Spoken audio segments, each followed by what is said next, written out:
Today I have prepared delicious crispy casseroles with mushrooms and ham.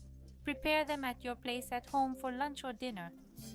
Here's the list of ingredients needed. You can find the same list in the description below the video.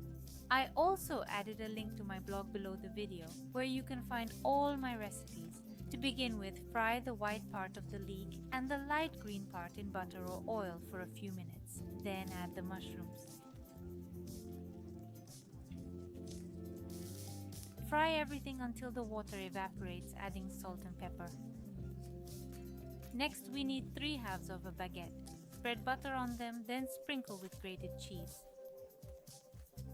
Lay the fried leeks and mushrooms on top, then your favorite cold cut. In my case, it's canned ham. Spread some freshly cut tomato into small pieces and sprinkle the top with a bit more grated cheese.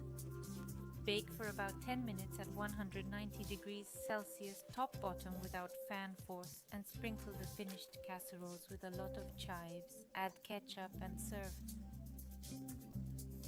As you can see, they look really beautiful and they taste very good, so I recommend it. Bon appetit, cheers!